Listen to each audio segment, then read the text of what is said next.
सरोवर नगरी में तमाम कार्यालयों में एसडीएम नवाजीश खलिक ने कुमाऊं आयुक्त दीपक रावत के नक्शे कदमों में चलकर अचानक बिन सूचना दिए औचक निरीक्षण कर डाला। यह राजकीय बीडी पांडे अस्पताल, जल संस्थान व विद्युत विभाग आदि कार्यालयों में जाकर निरीक्षण कर व्यवस्थाओं का जायजा लिया। सबसे पहले एसडीएम बीडी पांडे अस्पताल पहुंचे, जहां उन्होंने अस्पताल की व्यवस्थाओं का निरीक्षण किया। साथ ही अस्पताल में भर्ती मरीजों व तमीरदारों से भी जानकारी प्राप्त की। कहीं कोई डॉक्टर बाहर से दवा आदि तो नहीं मंगा रहा है। उन्होंने अस्पताल के अभिलेखों का भी बारीकी से निरीक्षण किया। अस्पताल परिसर में साफ सफाई व्यवस्था दुरुस्त रखने और मरीजों को किसी प्रकार की असुविधा ना होने देने के निर्देश संबंधित अधिकारियों को दिए। आज हमारे द्वारा जो है बीडी पांडे चिकित्सालय, विद्युत विभाग तथा जल संस्थान विभाग के ऑफिसेस का निरीक्षण किया गया है। तो अगर हम चिकित्सालय की बात करें तो चिकित्सालय में जो व्यवस्थाएं हमारे द्वारा देखी गई हैं वो ये देखी गई हैं कि बायोमेडिकल वेस्ट का निस्तारण किस प्रकार से किया जा रहा है, कितनी ओपीडी चल रही हैं, पेशेंट्स को दवाइयाँ बाहर से लिखकर तो नहीं दी जा रही हैं, इसके अलावा वहाँ पर कितने एडमिशन्स हैं और आज की अटेंडेंस वगैरह क्या रही है। सिमिलर लाइंस पर अगर हम विद्युत विभाग की बात करें तो हमारे द्वारा ये निरीक्षण किया गया है कि बिजली विभाग में जो लॉगबुक है वो अपडेटेड है या नहीं है। इसके अलावा जो शिकायत पंजिका है जिसमें लोग शिकायत दर्ज करते हैं या टेलीफोनिकली की शिकायत करते हैं, उन शिकायतों का निस्तारण की पंजिका उचित ढंग से बनाई गई है या नहीं। चंपावत में नाबालिग बच्ची से रेप का मामला अब तूल पकड़ता जा रहा है। जहां एक और इस घटना में भाजपा के पूर्व मंडल अध्यक्ष पूरन सिंह रावत का नाम सामने आ रहा है, तो वहीं अब इस पर राजनीति शुरू हो गई है। कांग्रेस प्रदेश प्रवक्ता गरिमा दसौनी का कहना है कि इस घटना ने हमारे रोंगटे खड़े कर दिए हैं। हमारे मुख्यमंत्री पुष्कर सिंह धामी की विधानसभा में एक मासूम नाबालिग बच्ची को हवस का शिकार बना दिया। 3 लोगों ने, जिसमें एक व्यक्ति भाजपा का नेता बताया जा रहा है। मैंने वह वीडियो देखी जिसमें हाथ पांव बंधे हुए हैं उस बच्ची के और चाकू की नोक पर उसके साथ दुष्कर्म किया गया। ये घटना दुर्भाग्यपूर्ण है। सरकार को जवाब देना चाहिए और दोषियों पर कार्रवाई करनी चाहिए। चंपावत की घटना ने रोंगटे खड़े कर दिए। किस नाम से पुकारे जाते हैं हमारे मुख्यमंत्री पुष्कर सिंह धामी? धाकड़ धामी। अपराधियों के मन में कितना डर है कि थर-थर कांप रहे हैं उत्तराखंड के अपराधी धामी के नाम से। उनकी खुद की विधानसभा में एक मासूम नाबालिग बच्ची को हवस का शिकार बना दिया 3 लोगों ने, जिसमें एक व्यक्ति भाजपा का नेता बताया जा रहा है। मैंने वो वीडियो देखी जिसमें हाथ पांव बंधे हुए हैं उस बच्ची के और चाकू की नोक पर उसके साथ दुष्कर्म किया गया। वो कराह रही है दर्द से जब पुलिस प्रशासन उसको रेस्क्यू करने के लिए पहुंचा। ऐसा क्यों हो रहा है कि सत्तारूढ़ दल के ही लोग अपराधों में संलिप्त पाए जा रहे हैं? अवैध खनन में, शराब की ओवर रेटिंग में, लकड़ी की चोर बाजारी में, ड्रग्स में और अब महिला अपराधों में तो मुझे लगता है कीर्तिमान बना दिया है भाजपा ने। What a shame. इस्तीफा आज नहीं तो कल तो देना पड़ेगा धामी जी। पूरे प्रदेश में कोहराम मचा हुआ है और जिस तरह से आप अपने आप को महिमा मंडित करने के लिए हजारों करोड़ों रुपये विज्ञापन में खर्च करते हैं, अब कुछ काम नहीं आएगा, कुछ भी काम नहीं आएगा। पर्यटन मंत्री सतपाल महाराज ने चारधाम यात्रा के आंकड़े जारी कर बताया कि अब तक 28 लाख से ज्यादा पंजीकरण यात्रा के लिए हो चुके हैं। उन्होंने बताया कि अब तक यमुनोत्री धाम में 4 लाख से अधिक, गंगोत्री में 4.5 लाख से अधिक, केदारनाथ में 10 लाख से अधिक, तो वहीं बद्रीनाथ में 8 लाख से अधिक और हेमकुंड साहिब के लिए 37,085 पंजीकरण हुए हैं। महाराज ने बताया चारधाम यात्रा के दौरान दर्शन करने वाले यात्रियों की संख्या तेजी से बढ़ रही है। उन्होंने कहा कि काफी दिन मौसम खराब रहने के बाद अब मौसम साफ हो गया है, जिसके चलते यात्रा सामान्य रूप से चल रही है। वहीं पर्यटन मंत्री ने आशा जताई है कि जैसे जैसे मौसम और अधिक साफ होता रहेगा वैसे ही यात्रा में आने वाले श्रद्धालुओं की संख्या भी बढ़ेगी। ये 4 धामों के अंदर जो पंजीकरण हुए हैं ये 28,74,624 यात्रियों ने अपना पंजीकरण कराया है। कुल मिलाकर के 7,61,831 लोगों ने दर्शन प्राप्त किए हैं। यात्रा सामान्य रूप से चल रही है और मौसम अब साफ हो गया है और जो बारिश हो रही थी अब वो धीरे धीरे खत्म होती जा रही है, तो यात्रा और भी चलती जाएगी। मैं समझता हूँ जितनी गर्मी नीचे पड़ेगी उतने ही यात्री हमारे बढ़ेंगे।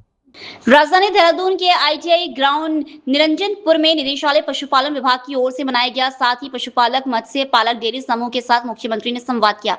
कार्यक्रम में मुख्यमंत्री पुष्कर सिंह धामी, विभाग मंत्री सौरभ बहुगुणा भी प्रतिभाग किया। कार्यक्रम की शुरुआत की प्रज्वलित कर की गई। मुख्यमंत्री ने हरी झंडी दिखाकर वाहनों को रवाना किया। इस विषय पर बात करते हुए मुख्यमंत्री पुष्कर सिंह धामी ने कहा, मेरे लिए यह खुशी का दिन है। इन योजनाओं के माध्यम से उत्तराखंड के तमाम पशुपालकों को इसका लाभ पहुंच रहा है। उत्तराखंड की अर्थव्यवस्था लगातार आज मजबूत हो रही है। आज रेफ्रिजरेटेड फिशरी वाहन को हरी झंडी दिखाकर रवाना किया गया। इन वर्षों में हमारे राज्य के अंदर चाहे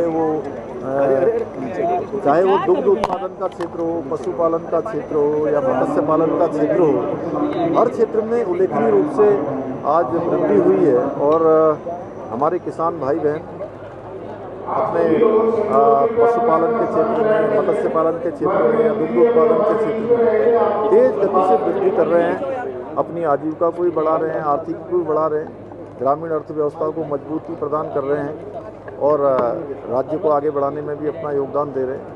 उत्तराखंड सरकार पहली बार पूरे देश की पहली सरकार है जिसने पशुपालन के गौशालाओं के लिए 5 रुपये 75 पैसे से 2022 में हमने शुरुआत करी थी। जब मैंने पहली बार ये मंत्रालय संभाला, हम गौशालाओं के लिए जो हमारे पशु रहते हैं उनकी देखरेख के लिए 5 रुपये 75 पैसा देते थे। आज उसको हमने बढ़ाकर लगभग 80 रुपये किया है। हमने गौ माता को अपनी माता का दर्जा दिया है, तो उसका देखरेख करने की भी जिम्मेदारी हमारी है। आज जितने भी निराश्रित पशु सड़कों पर आ रहे हैं वो कहीं ना कहीं हमारे ही द्वारा छोड़े जा रहे हैं। जब वो दूध देना कम कर दे रही है या वृद्धावस्था में जा रही है या बीमार हो रही है, तो हम ही लोग हैं जो उनको सड़कों पर छोड़ रहे हैं। तो मेरा आप सारे चैनल के माध्यम से यही निवेदन है जनता से कि जिसको हमने माता का दर्जा दिया है उसकी देखरेख करने की जिम्मेदारी हमारी है। इस पोर्टल में ऑनलाइन पोर्टल है, तो इसमें राज्य सरकार के एक डॉक्टर साहब ने बताया, मैं डायरेक्टेड गया तो वहाँ से मुझे एक पोर्टल पे इन्फॉर्मेशन दी। सभी इन्फॉर्मेशन हमने ऑनलाइन पोर्टल पे डाली और भारत सरकार द्वारा हमको इसमें चयनित किया गया और 50 लाख की इसमें सब्सिडी हमको दी गई। उत्तराखंड के चंपावत में एक नाबालिग बच्ची के साथ हुई जघन्य घटना ने पूरे प्रदेश को झंझोर कर रख दिया है। इस घटना के विरोध में आज खटीमा के मुख्य चौक पर जमकर आक्रोश देखने को मिला। मुख्यमंत्री पुष्कर सिंह धामी के गृह क्षेत्र खटीमा में यूथ कांग्रेस और महिला कांग्रेस के कार्यकर्ताओं ने प्रदेश सरकार के खिलाफ नारेबाजी की और मुख्यमंत्री का पुतला दहन किया। खटीमा का मुख्य चौक आज इन नारों से गूंज उठा। हाथों में सरकार विरोधी तख्तियां लिए कांग्रेस कार्यकर्ताओं ने चंपावत की घटना को लेकर अपना कड़ा विरोध दर्ज कराया। कार्यकर्ताओं का कहना है कि प्रदेश में बेटियां सुरक्षित नहीं है और सरकार अपराध रोकने में पूरी तरह नाकाम साबित हो रही है। विरोध प्रदर्शन का नेतृत्व कर रहे कांग्रेस प्रदेश कार्यकारिणी सदस्य बॉबी राठौर ने भाजपा सरकार पर तीखे हमले किए। राठौर ने बताया कि यह बेहद शर्मनाक और निंदनीय है कि मुख्यमंत्री धामी के खुद के विधानसभा क्षेत्र और जिले के पास इतनी बड़ी वारदात हो गई। मैं पुलिस प्रशासन से कहना चाहती हूं, पीड़िता और उसका परिवार कहां है पहले वो बताइए जनता को। देर रात तक आपने थाने में बैठा के रखा पूरे परिवार को। और धाकड़ धामी से तो कहना चाहती हूं, अगर जरा भी शर्म हया लज्जा बची है तो इस्तीफा दो नैतिकता के आधार पर। आपकी धर्मपत्नी से भी कहना चाहती हूं, एनजीओ चलाती है ना आप, आपके मुंह से भी एक भी शब्द नहीं निकला चंपावत की घटना पर। आपका अपना परिवार है चंपावत, जहां से चुनाव लड़ा आपने, वहां की जनता ने आपको सर माथे पर बैठाया और आज इतना बड़ा घटनाक्रम हो गया उस चंपावत में, आप पति पत्नी मूक दर्शक बने हुए। और उत्तराखंड वासियों से कहना चाहती हूं, कैसा उत्तराखंड चाहिए आपको? ऐसा क्यों हो रहा है कि सत्तारूढ़ दल के ही लोग अपराधों में संलिप्त पाए जा रहे हैं? अवैध खनन में, शराब की ओवर रेटिंग में, लकड़ी की चोर बाजारी में, ड्रग्स में और अब महिला अपराधों में तो मुझे लगता है कीर्तिमान बना दिया है भाजपा ने। भारतीय जनता पार्टी की सरकार जब से इस प्रदेश के अंदर आई है, आप देखेंगे लगातार महिलाओं पे उत्पीड़न हो रहे हैं, महिलाओं के साथ अन्याय हो रहा है, महिलाओं के साथ बलात्कार हो रहा है और पूरे प्रदेश के अंदर महिलाएं त्राहिमाम हो रही हैं। कहीं ना कहीं आप देखेंगे, चाहे अंकिता भंडारी का मामला हो और कल आप देखेंगे चंपावत में, जो कि सीएम साहब का विधानसभा क्षेत्र है, वहाँ पर एक बेचारी बेटी का, जो 16 वर्ष की कम आयु की बेटी थी, उसका वहाँ पर 3-4 लोगों ने मिलकर उसका बलात्कार किया। उसके दोनों हाथ बांधकर उसको कमरे में बंद रखा और जो बलात्कारी है वो बलात्कारी आप अंकिता भंडारी से देखेंगे।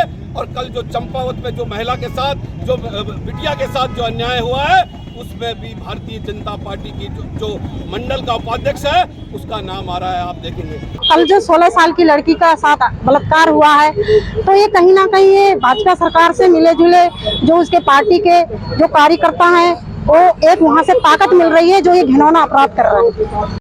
रुड़की की रामपुर नगर पंचायत की स्थिति वर्तमान में रहने लायक नहीं बची है। स्थानीय निवासियों का आरोप है कि सफाई व्यवस्था पूरी तरह से लापता है और चेयरमैन साहब गहरी नींद में सो रहे हैं। सड़कों पर पैदल चलना दूभर हो चुका है। छोटे बच्चों और बुजुर्गों में संक्रमण का खतरा बढ़ गया है। हैरानी की बात यह है कि बार बार गुहार लगाने के बावजूद जिला प्रशासन और नगर पंचायत की कुंभकर्णी नींद नहीं टूट रही है। स्थानीय जनता ने अब सीधे उत्तराखंड मुख्यमंत्री से हस्तक्षेप की मांग की है। स्थानीय लोगों ने चेतावनी देते हुए कहा है कि यदि जल्दी सफाई व्यवस्था दुरुस्त नहीं हुई और जल निकासी का समाधान नहीं निकला तो नगरवासी सड़कों पर उतरकर उग्र प्रदर्शन करने को मजबूर होंगे।